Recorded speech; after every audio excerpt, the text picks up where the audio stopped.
Pernah kepikiran nggak?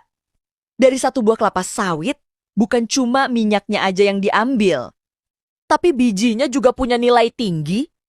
Kalau kita ngomongin pabrik kelapa sawit, kebanyakan orang cuma tahu hasil akhirnya itu minyak CPO. Padahal, ada satu bagian lain yang nggak kalah penting, namanya kernel sawit. Kernel ini adalah inti atau biji dari buah sawit yang letaknya di dalam cangkang keras. Jadi setelah buah sawit diproses mulai dari perebusan, perontokan, sampai pengepresan yang tersisa itu serabut, cangkang, dan inti bijinya. Nah, disinilah proses kernel dimulai. Pertama, campuran cangkang dan biji ini akan masuk ke proses pemisahan. Biasanya pakai alat seperti ripple mill untuk memecahkan cangkang. Lalu dipisahkan antara cangkang dan kernelnya. Proses ini nggak bisa asal-asalan. Kalau terlalu keras, kernel bisa hancur. Kalau kurang maksimal, cangkangnya masih nempel. Jadi benar-benar butuh setting yang pas.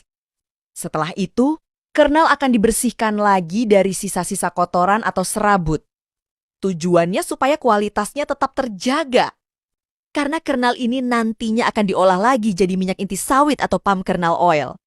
Minyak ini beda dengan CPO, karena biasanya dipakai untuk bahan kosmetik, sabun, bahkan industri makanan tertentu. Makanya, kualitas kernel itu penting banget. Kalau kernel kotor atau banyak pecah, harga jualnya bisa turun. Makanya di lapangan, operator harus benar-benar teliti.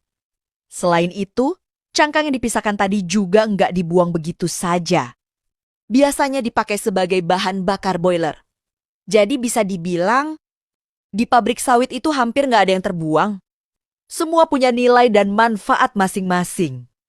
Dari buah jadi minyak, dari biji jadi kernel, dari limbah jadi energi. Semua terhubung dalam satu proses yang saling mendukung.